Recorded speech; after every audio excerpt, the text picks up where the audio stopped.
انا عايزك تتخيل معايا انك قاعد في اوضتك وماسك موبايلك ومفيش ولا جنيه في جيبك، ولكن في دماغك سؤال بيزن: هل فعلا ممكن اكسب فلوس من الانترنت وانا حرفيا مش معايا ولا حاجه؟ ولا دي كذبه من اللي بنشوفها في كل اعلان؟ انا كنت فاكر انها كذبه لحد ما حصل معايا حاجه واحده بس غيرت كل ده. انا كنت واحد من الناس اللي بيشوفوا فيديوهات اكسب $1000 وانت نايم. اول حاجه كنت بقولها يا سلام، طب وماله؟ قلت ما تيجي نجرب. سجلت في اول موقع وطلب مني 50 جنيه عشان ابدا. قلت مش مشكله، دفعت الفلوس وحصل كل اللي بيحصل معانا كلنا. انا اتنصب عليا والموقع اختفى. هو المبلغ قليل جدا، ولكن الموضوع ده كان في 2018 2017. قلت خلاص الانترنت ده نصب في نصب وانا مش هجرب تجربه تاني. بس اللي حصل بعد كده خليني ارجع افكر مره تانية: هل كل الناس اللي بتكسب فلوس من الانترنت بيضحكوا علينا، ولا انا اللي مشيت في سكه غلط من الاول؟ اول خرافه وقعت فيها ان الموضوع سهل ومش محتاج منك اي مجهود. تاني خرافه والاهم انك لازم تدفع فلوس عشان تبدا. وتالت خرافه ان الموبايل والنت كفايه ان هم يخلوك تعمل فلوس. والحقيقه اي حاجه بتجيلك بسهوله بتروح بسهوله. ولو الموضوع سهل كده ليه الناس لسه بتشتغل كل يوم؟ انا بصراحه مش جاي ابيع لك وهم،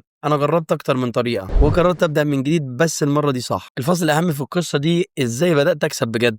قعدت مع نفسي وقلت ما عنديش فلوس بس عندي وقت، عندي انترنت وعندي رغبه. طب اشتغل ازاي؟ خليني اقول لك ان اكتشفت ان في طرق كتير جدا بتخليني اشتغل بدون ما ادفع ولا جنيه واحد بس. زي اول حاجه مثلا الترجمه وكتابه المحتوى. انا كنت بعرف شويه انجليزي مكسر، مش محترف بس كويس. دخلت على موقع زي خمسات وفيفر وابورك، واستخدمت منصات زي جوجل ترانزليت وجرامرلي، وترجمت اول مقال $5. وفاكر اول مره جالي الايميل اللي بيقول لي فيها congratulations you got hired. مش عايز اوصف لك احساسي في الوقت ده، حسيت اني ملياردير. تاني طريقه فيهم التفريغ الصوتي. اكتشفت ان لما بسمع تسجيلات بفهم بسرعه، فبدات اشتغل تفريغ صوتي على موقعين اسمهم ريف وسكريبي. خلينا متفقين ان مفيش احسن من انك تكسب فلوس وانت قاعد بتسمع وبتكتب. الشغل بسيط جدا بس بياخد وقتك، والاهم من ده كله ان مفيش راس مال بس في تعب شويه. تالت طريقه والاكثر انتشارا دلوقتي ادخال البيانات. اللي بيقول ان ادخال البيانات صعب غالبا ما جربش. كل لكن انت كنت بتعمله اني بنقل بيانات من ملف تاني، وكنت باخد في المشروع ده حوالي من 10 ل $15. هم مش كتير بس كبدايه حلوين جدا. رابع حاجه ودي الحاجه الاكثر انتشارا دلوقتي وبتعمل فلوس مرعبه، وبالاخص ساعتها كان التصميم بكانفا. انا ما اعرفش فوتوشوب ولا عندي خلفيه في التصميم، بس دخلت كانفا ولقيت الدنيا سهله جدا. جربت اعمل تصميم بوست سوشيال ميديا وبعته على فايفر. جالي اول عميل قال لي حبيت التصميم، ممكن تعدل شويه حاجات. ساعتها بس حسيت ان في الطريق صح وان الدنيا بدات تضحك لي. خامس حاجه دلوقتي يمكن اهمهم قناه يوتيوب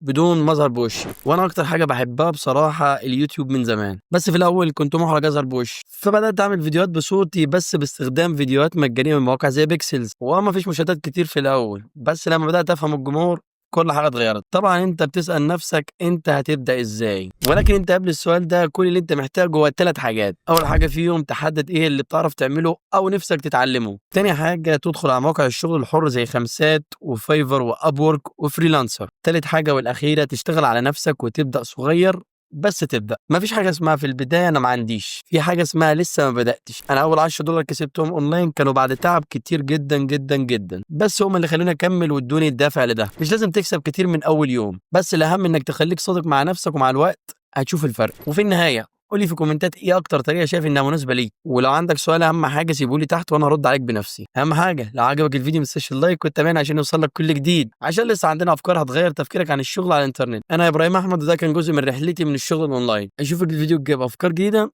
سلام.